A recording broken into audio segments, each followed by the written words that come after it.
Gate of Unity and Faith, and a few words of what we did so far. I'll give a name for the 3 chapters, title for the 3 chapters that we've gone through. The first one, I would call it Ladders of Speech, Otiyot HaDibur, because we have learned that the world had been created with speech, as it states in the Torah, right in the beginning, that Hashem spoke the world into existence. But that's very deep. That's something that we need to internalize, to realize that the whole reality, including our own selves, it's all ladders of speech. Then in the chapter 2, I would call it ex nihilo. Okay, from nothing to something. That would be the name. That's the title of the 2nd chapter. The emphasis here is the difference between ex nihilo and making something out of something, making something out of nothing or out of something. Everything we do is it's already there. It's already in existence. Usually, most of the time, we don't make things new. Really, even inventions are really was there. It's just that they came out to the open. Sometimes people do make something out of nothing. How? Something happens and it's really not so important. Make a fuss out of nothing. Yeah, that's a joke.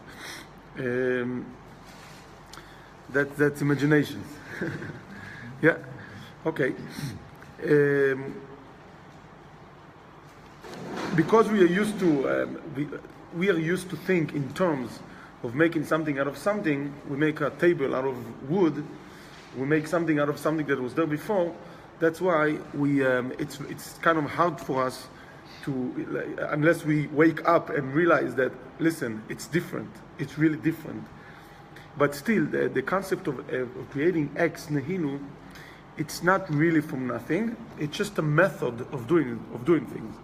Meaning, Hashem is truly something. Hashem is the only thing that really exists, if you could call it a thing, whatever you want to call it. The existence of Hashem is obviously real, and it is something. But the way Hashem creates it is in a way of ex nihilo. Just I'll remind you. I gave an example of an egg. That when the chicken lays the egg, it's an egg.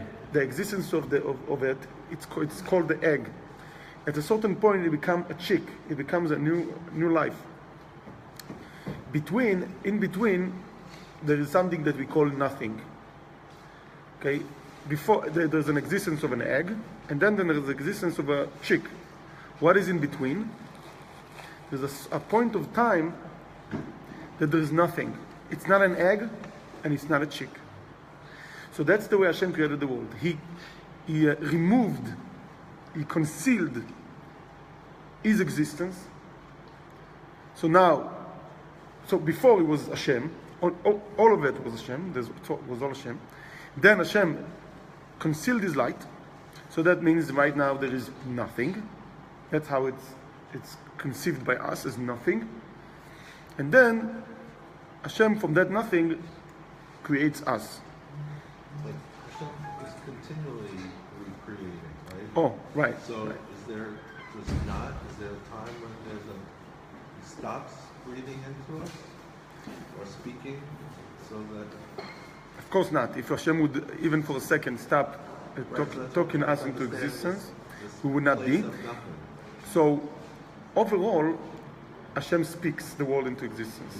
Now, the whole concept of ex nihilo is also something that Hashem continuously creates, speaks it out.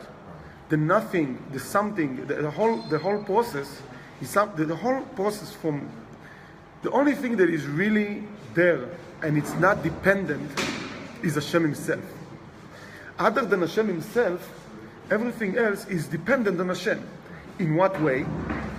In a way that Hashem speaks everything into existence, but it actually, and before the speech makes it into an existence, into an existence that is perceived superficially as separate, in Hashem himself, because that's when you speak. So it comes out, and it's conceived as being something. Before you spoke, it was part of you, and now it became another thing. Okay, so that was chapter 2, and then chapter 3 is I would call it the ray that is in the sun. Haziv she b'shemesh. What is the addition of that subject, of that title to our subject? The state of being of the creation after Hashem spoke it out. I'm saying spoke it out, like in terms of past, but it's not. Hashem continuously, and that Hashem will elaborate more as we go, but Hashem continuously speaks the world into existence, and that is basically the secret of the name Yud Kei Vav Kei, which in Yud Kei Vav Kei you can find, one of the things it stands for is past, present, and future. Haya, Hoveh, Ve'iyeh, past, present, and future at once. So Hashem continuously makes the world into existence. In order to understand, we'll get to Haya, Hoveh, Ve'iyeh soon, because that's the subject of this chapter. Chapter 4, which I'll get to it, but I just want to finish with chapter 3 again, our summary. In chapter 3, we learned that even though Hashem makes the world into existence, speaks the world out of himself, and if we think in terms of human beings, so then when I spoke it out, it's out of myself, and it has an independent, a life of itself, and that's what is misleading us. That is something that might mislead us to think that Hashem is the same way. But since by Hashem there is nothing but Hashem, so obviously the creation, the reality is still somehow in Hashem. So Hashem. So think about. So we're trying to think of something, of an analogy that will help us to understand it. So the analogy here in chapter 3 is an analogy of, think about the ray of the sun that leaves the sun, goes out of the sun and travels miles of, millions of miles, millions of kilometers, whatever it is, million kilometers, something like that, and goes down here. And look how much light and warmth we have here. So it goes without saying that as you get closer to the sun, the ray of the sun becomes much more stronger, more present, more powerful. And we said for a technical reason, there is no the space is black, is dark, and that is because the light doesn't have a place to hit. Because when it was light, can only light an object, something that it hits, and then from the reflection you have light. But if the light doesn't touch anything, so you don't have light. Okay, you could see when you turn a flashlight to the wall, let's say, so that you're going to see the light only on the wall. And even if you're going to see the light, like a ray of light, on the way to the wall, it's because there is certain dirt in the air, certain pieces of something in the air, so you see the light, but you see it less than you see it on the wall, even though the wall is farther away. But as you get closer to the sun, obviously the presence of the light is so powerful, as we all understand and know. And as you get closer and closer and closer to the actual body of the sun, the ray is impossible.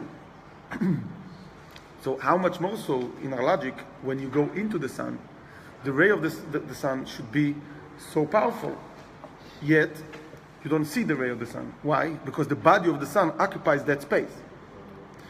So that analogy is to explain to us how we are here and we feel in existence. We exist. So for us to exist, Hashem kind of removed His revelation, because if Hashem is everywhere, nothing else can exist. So for that, and Hashem does want existence other than Himself for certain purposes. Okay, so He removes His light. So we do exist, but our existence is in a state of being in Hashem. So we're in Hashem, and that's the truth. The truth is, there's nothing but Hashem. We are in the space that Hashem occupies. Hashem occupies that space right here, and we still exist. How could that be? So that is the question for chapter 4. But we kind of finished with chapter 3, explaining that right now, how do we feel in existence at all? That's mind-boggling. You saying that Hashem occupies all space. When Hashem speaks the world into existence, it's still in Him, because there's no space. There couldn't be a place without Hashem's existence. How could it be? So the question that chapter 3 is finished with is, so how can we even in existence? Now I want to say two more things before I get to chapter 4. I want to give it says another analogy, the same way as the existence of the ray and the sun. So the speech, when a person speaks again, he speaks out of himself. But we can also understand how the speech of Hashem, in what way it exists after Hashem speaks it out. We can also and still stays in Him by thinking about an analogy from our own selves. When we speak, so when we have the power to speak, the power of speech. When we speak, we express, we use our power of speech. But let's say when I'm about to speak, and I didn't speak yet. So what I'm about to say is stored, so to speak, in my ability to speak. I'm able to speak those words. I'm about to speak those words, but I didn't speak them yet. So where are they? They are united. They are united in my power of speech, and even deeper, my ability to speak. So, for example, just let's understand it. When I'm saying I'm able to do something, what does it mean? I'm able to do many, many things. So, what I'm about to do is included as one of my possibilities to use my ability. Okay? You're So, sort of taking a bottle off of the shelf from all the bottles. exactly. Just about When I actually spoke, I narrowed my possibilities into one. Now I'm saying one thing, and so I can't say the other thing. But before I spoke, I could say many. I could choose many things to say. So, but after I spoke, obviously my speech is an evidence, is an expression of the fact that before I spoke, I could have spoken those words. But when those words are still in my ability to speak, among all of the other things that I can do, or among all of the other speech that I can pronounce, there it's in a way that, again, you don't see that speech, that those words that I'm about to say, you don't see them as being separate, but you experience them as being nullified and united and under the title of my power to speech or my ability to speech. That's how you call them. The same way we said about the ray that is in the sun, that you don't say, oh, here's the ray in the sun. You don't see the ray in the sun. Of course it's there. How do you know it's there? Because when it leaves the sun, if it leaves the sun and goes so far away, how much more so it is in the sun itself. But as it is in the sun itself, it's in a state of being of non-existence. It's in a state of being that the name of it is the body of the sun. It's totally included in the body of the sun. It doesn't have an independent name, an independent existence of its own. By the way, once something has a name, just having a name, that is the difference between having an existence of your own or not having an existence of your own. Separate existence or united or nullified when something has a name, that is a sign that it has an existence of its own. That's where it gets existence of its own, and it's understood because we said Hashem speaks the world into existence. He's using names. He's using words. Words, it means names. Okay? So we got two analogies. One is the ray in the sun, and one is the power, the speech when it's still in the ability to speak. In some sense, we should envision ourselves as rays from the sun. Yes, yes. So this is not just an explanation. This is mamash meditation. What we speak here in terms of the world, this is not just something to understand and move on. This is a deep meditation that a person sits and thinks to himself. We call it in Hasidus not meditation, but itbonenut, deep understanding, contemplation that a person realizes on himself, on ourselves. Wait a second. Like you said, does that mean that we are absolutely included in Hashem, and that's the truth about ourselves? There's nothing but Hashem. Our existence is like the ray in the sun that doesn't have a name of a ray. We call it a ray. We call it ray because of what came out. Okay, but what is in there in the sun doesn't have a name of its own. The name is only retro. Retro. We know that. Or same way, we only know of those words when they came out. But once they're still inside, we don't even pay attention to them. They don't have. They're not noticeable. So we only know it in a retro way. Yeah, yeah. That realization. Yeah, is that the yechida shebanefesh in the soul. That realization helps for a person to feel united with Hashem completely, which will lead in his behavior to only do what Hashem wants. There's no other option, because I'm not in existence of my own. I don't exist. I don't have a separate existence. That contemplation will lead a person to be united with Hashem. Yechida, it means united. It means to unite that contemplation will lead the person to be totally united with Hashem, and that is something when we contemplate on it. They say that the Alter Rebbe wrote 2 books. He wrote more, but I'm saying these books really he wrote them. The others, it's Maimorim, discourses that he said, and it was written by others and fixed by his sons and grandson. But the Tanya he wrote it word by word. Okay? It took 20 years, but it said didn't write the Tanya, which is called the Likutei Amorim, which is called the Sefer Shel Beinonim, book for normal people. But he also wrote a book for tzaddikim. It says that the book for tzaddikim was burned. That's what it said. But anyway, the gate of unity of faith, the gate of unity, the concept of unity. And specifically to feel, okay, the concept of unity, and specifically to feel nullified completely to Hashem, that's what it means to be a tzaddik, to be a person that is absolutely, you can't even say devoted to Hashem's service, because he doesn't have a feel, he doesn't recognize himself as a separate being. So everything, that's why a tzaddik, everything he does, even his mistakes, are considered right. Sometimes the tzaddik himself doesn't know what he's saying, but he's right, because he's nullified to Hashem.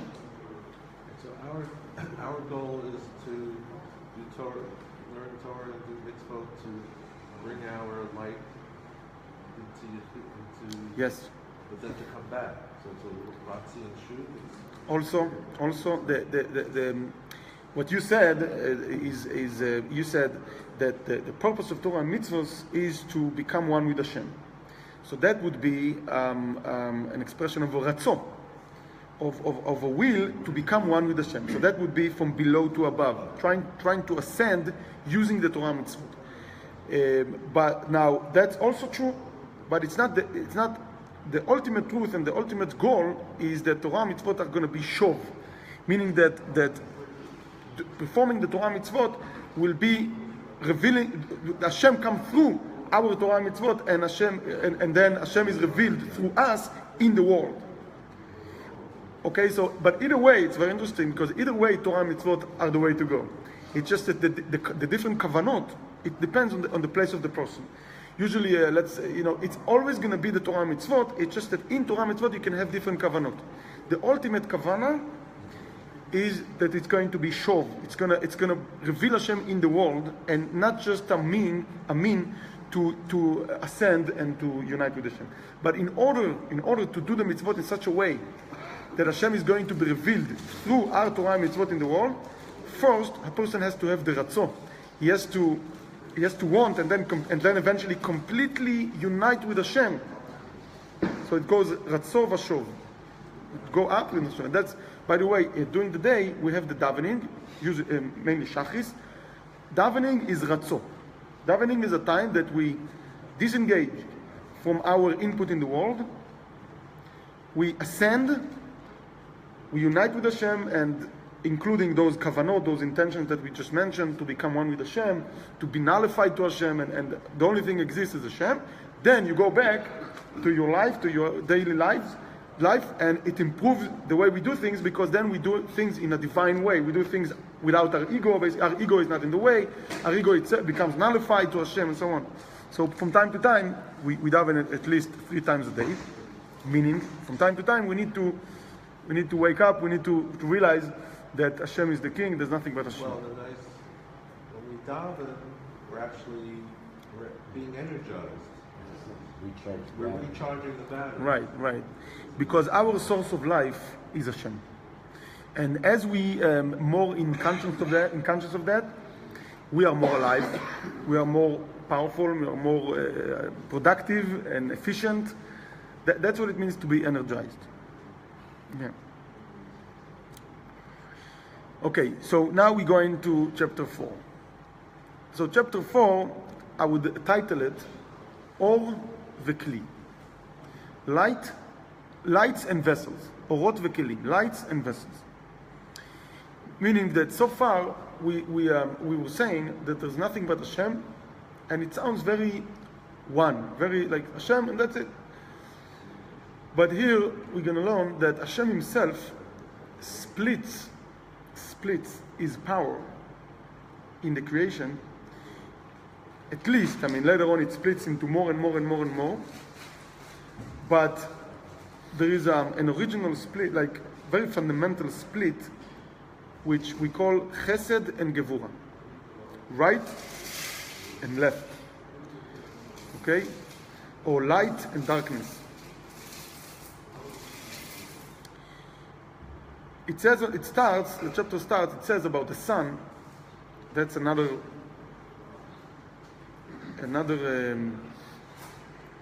analogy of the sun, another mentioning of the sun, that it says about the sun that Hashem, the actual light and heat that radiates from the sun is actually much more than we can handle. And the truth is, in the Geula, in the redemption time, it says that Hashem is going to take the sun out of his shell, because right now the sun has a shell, something that surrounds the sun, and protects us from the full radiation of the light of the sun. It's very interesting, because today, maybe and maybe not, I'm not the one to say, but they say about the ozone, that it's breaking, it's breaking out. I don't know, something happens to it, and people are afraid, and it does bad to us. But actually, I don't know if that is what it, exactly what it says or not. But all I can say is that it says in the Geula, the Hashem is going to take the sun out of his shell, and those that the tzaddikim, those that are in tune with Hashem's intention, with Hashem, those that are in tune with Hashem, as we explained so far, will actually like it, will be ready for it. And those that are not tzaddikim, meaning that those that never bothered to think about what we're doing here, and maybe we're not really in existence, but we are part of a bigger existence, as we said, as we explained. So those people will suffer from it. They will be burned with this light. But what do we learn from it? We learn that the creation of the world is in stages. At first, when Hashem created the world at first, He created it the sun is just an analogy in this case. Hashem makes the world into existence, but the actual energy that makes the world into existence is much higher than we can take. What does it mean that we can take? It means that to still feel a separate existence. Hashem has an agenda to create us, and so in a way that we will feel exist. Not in a way that we are totally nullified without doing any work to be nullified. Hashem wants our work, and through our work to be nullified, but just to be nullified without our work, no. Hashem created us in a way that by nature we're not gonna feel Him, we're gonna feel ourselves. That feeling of ourselves itself, that itself is a creation. It's something that Hashem does it on purpose. It's part of Hashem creation and part of the secret of the creation. So we feel separate. Yes, we feel individuals, separate individuals, one from each other, one from Hashem.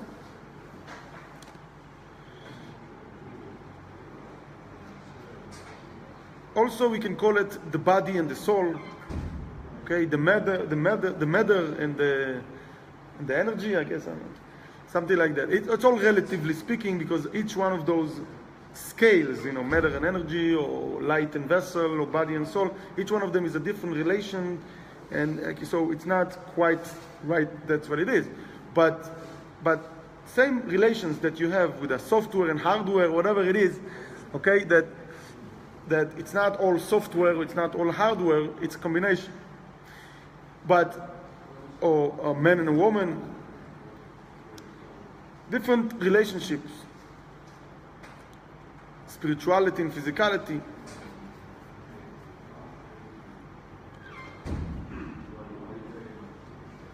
Now, we, in order to get it, we need to ascend. We need to step out and to see those two elements from not being bribed or not being enlightened of one of them. We are not a soul and not a body. We are a soul in a body. Okay? It's not like we're looking for light, and we don't like vessels, or we like vessels and we don't like light. We need to step out and understand that Hashem created the world in a way of lights and vessels, in a way of mashpia and mekabel, meaning a giver and a receiver, and so on. Okay, so these two are two of one. For example, it says about a husband and wife that this is one soul. That Hashem created one soul, and at a certain point He split this soul to two. So right now in this world, it's two, but essentially it's one. So what does it mean it's two? It's two pieces of one. It's a giver and a receiver, and only both of them complete that one. Each one of them separately will be a half. By the way, it's connected with our parsha. Parsha Kitisa starts with machatzit shekel, to give a half of the shekel. Why a half? The Torah specifies it has to be a half. Why does it have to be called a half? It's a piece of silver. You can just give it a name and say that you should give this piece of silver. That is like in English, in America, you can call it 10 cents, or you can call it a dime. A dime is a name. I think so. A dime is a name. 10 cents, maybe, or in Hebrew is actually more. In Hebrew we have shekel and we have half shekel, chatzi shekel, machatzit shekel. Why call it chatzi shekel? You can call it, you can give it a name, and that will have that value, which is whole, and it, of course, well, it's less than the shekel, but why you have to call it a half? But anyway, what is it? What is it? It means that the Torah wants us to feel a half with Hashem. And the same way, in marriage, to feel a half to the other person, that way we will connect. It's not only two things that connects, because that type of connection is not so strong. When you feel whole and the other person is whole and then you connect, it's not so strong. But when you feel a half and the other person is a half, then it's very strong. Also within a parsha, the covenant. Hashem made a covenant after the calf. He made a covenant. Why a covenant? Another covenant on top of the covenant that he made with Avraham Avinu. The covenant he made with Avraham Avinu was for Torah and mitzvot. The covenant he made with Moshe Rabbeinu is for tshuva, that we will always be able to do tshuva. But how do you make a covenant? We know it from Avraham. You cut an animal to two halves, and then both parties goes in between. Why one into two halves? To show that we are two halves of a one. When you feel a half of a one and the other one is the other half, then your connection is complete. It's make it complete, makes it something that cannot be broken, because you're always going to feel without the other as a half. Okay, and that's the way. Then the only way to complete yourself is by connecting with that other person. And if you feel a lack, it's only because you forgot, or something covers the truth, which is the unity of those two. That's why, by the way, we're going off subject maybe, but it's not just to apply it in life. You know, a person, all of us feels incomplete. We always need to eat, to sleep, to talk to people, to learn. We're always in a lack. And we're going to work in order to complete our lack. But the truth is, the only thing that will complete us is Hashem. Is Hashem. And one of the major analogies of our connection with Hashem is a man and a woman, is a husband and wife. Okay, also a Jew and another Jew. Also, in essence, it's our connection with Hashem.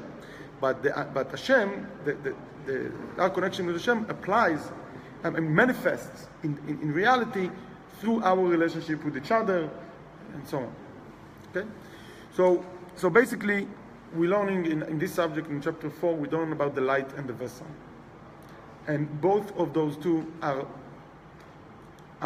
essentially one. That's the way Hashem created the world. So how can we understand it? In the first class, we spoke about the model. The model is that at first Hashem is totally, let's say, abstract, and then Hashem manifests himself through a model of a human body, a model of a body.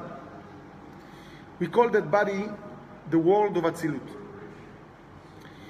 And then we spoke about how that model of body devolves into manifestation. And that we spoke about the will, that Hashem has a will, certain will, and how we call it the black dot. Will is the black dot, out of the white, out of the abstraction. And then the will comes to the thought, and then the thought comes to the speech, because we asked, how can you say that Hashem actually speaks? Hashem doesn't speak, but Hashem manifests himself, so to speak, through what we call Olam HaAtzilut, which is the body of Hashem. It's the body of Hashem. It's not Hashem's body, but it's the body of Hashem, meaning it's the way that Hashem chooses to manifest himself. He can manifest himself in any way. He's unlimited, he's capable, he's almighty. So he also able to manifest himself through a body, and that's what he does. And that's the spiritual body which we call Olam HaAtzilut, the world of Atzilut. So Hashem, and then will, thought, speech.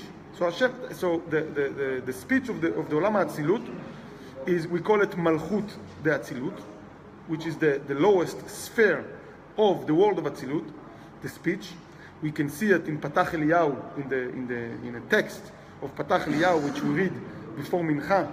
It's a quote from the Zohar that explains how it works. So Malchut, we say Malchut Peh, Torah shebe'al Peh. We say Malchut is the mouth, without going into the details so much. So Hashem speaks the world into existence. It's that big man, the Dmut, Adam HaElyon, the superior man, the superior image. Adam, by the way, Adam Holy speaking in Hebrew, it means image. Adam is dmut. Dmut is an image. So a superior image that speaks the world into existence. The world meaning speaks the world into existence. Dibur. It's the same. D. Take out the dalet. The dalet is just an addition. But bet reish bar. It means to extract. Bar. It means out, and it means bria. Bar. In the world of bria. The world of bria comes after the world of Atzilut. And in the world of Bria, you have the Aleph, Yud, and Hey, which are heavy words. Letters. These letters are, Aleph, Yud, Hey are letters that are everywhere. But what is left? The Beit and the Reish. The Beit and the Reish. So Bar, Dibur, same, Beit and Reish. Bar, it means to extract, to bring out. So the Malchut of Atzilut, the mouth of the superior image, speaks. And we're saying creating just for the matter of the speech, but ex nihilo, the world of Bria. Okay?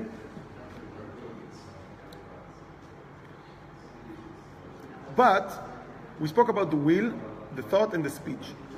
But between the will to the thought and the speech, there is something there is seichel, intellect, and midos, brain and heart. Between the will, when a person manifests something from the abstraction, he starts as a will. There's a will. The will is coming from the soul, from the abstraction, so to speak. The soul is an analogy for Hashem, so to speak. In this case, our body serves as an analogy for Hashem.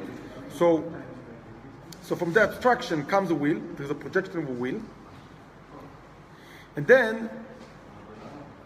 then, generally speaking, the will goes into the thought, and from the thought to the speech, and from the speech, and then after we speak, which the speech itself creates, makes to be from nothing, from ourselves, from our inner self. Then we only have to finish what we have spoken with our doing, with our hand, with our action. Action is to finish the process of the speech, of the process. But the speech is okay. The whole process starts with the will and ends with the action. But in between the will and the thought and speech and action, there is brain and heart. People think that they are so logical and they make sense and everything. No. Whatever you want, then you start making sense in it. Basically, our brain puts patterns of sense and logic over as a service to the will. I'm not sure I quite get the concept of will.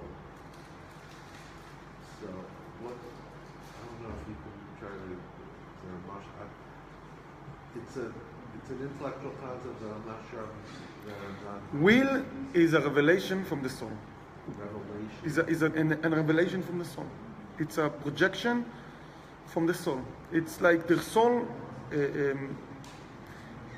it's not intellect and it's not emotion. No, it's above. It's above intellect. So it's above intellect. Keter. It's keter. Okay. It's keter, and it's the external part of the keter, the crown. Actually, it's interesting, but we call it keter, but it's the skull. The skull is the keter. The skull. This piece, including the forehead, till the eyebrows, this piece is our crown. This is where the tefillin goes. We put the tefillin here. Has to do with yeah. It's also with the Kohen Gadol. The tzitz, he puts it on the forehead. Each part of our body is parallel, is an analogy to how it is in the large, in the world of Atzilut and in Hashem. That's why it's called that we were created in the image of God. We serve as an analogy for God. But basically the willpower is mainly starting from the skull. That's why the skull is so strong also, because it has to do with the simple will.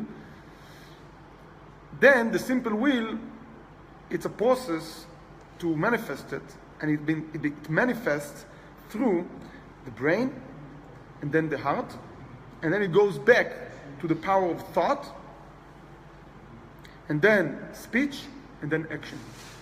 And when it reaches the action, as we manifest our will, by the way, the will, the inner, the secret of the will starts to emerge. Meaning, what is the secret of the will? The taste. When you want something, there is a taste there. Not just logic or sense. Logic and sense comes after. But there is a taste. There is a taste, a flavor. So, okay, as you manifest your will, you have more and more pleasure.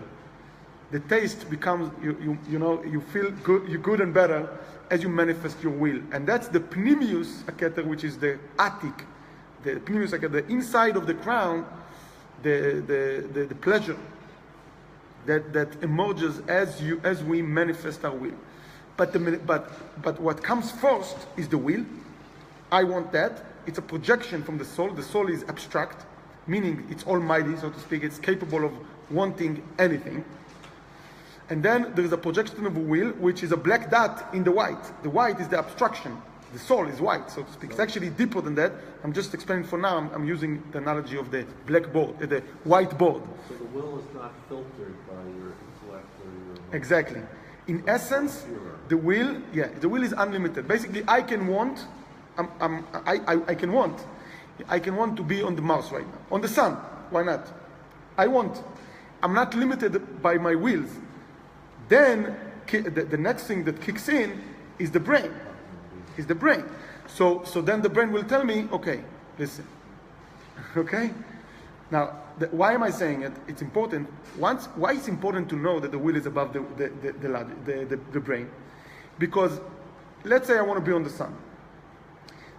If the brain is going to tell me you can't, I'm going to fire him. I'm going to fire my brain. I'm going to say, listen, you're not solving me. I'm above you. You have to solve me. I didn't ask you if I can or not. Show me how.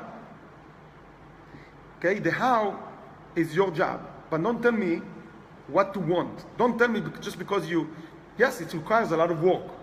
You're going to have to investigate, and you have to see, you're going to that is, but don't tell me I can't. That's what it means that the will is above the brain. The will is a dictator. It's a dictator. By the way, it starts as dictators. It's a dictator.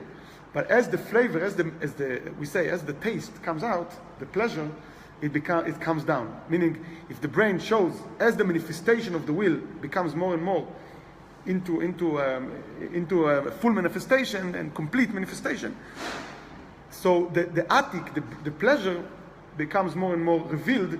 So then, come down, we'll do it. We're getting there. Oh, okay, fine. But the will, as the willpower starts, that's the way he wants. Don't tell me, yeah, but the will, but in order to manifest that, it has to go through. The will itself cannot manifest it just by wanting it.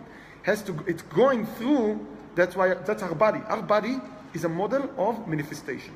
In other words, I said manifestation. In other words, dira b'sachtoinim, to make a dwelling place in the lowest of the low, to the will, which is a projection from the soul, which means in the bigger way, basically Hashem, in the large, Hashem wants something, and the world is a body to manifest Hashem's will, and in the Geula, it's going to be complete. And the will comes through the soul?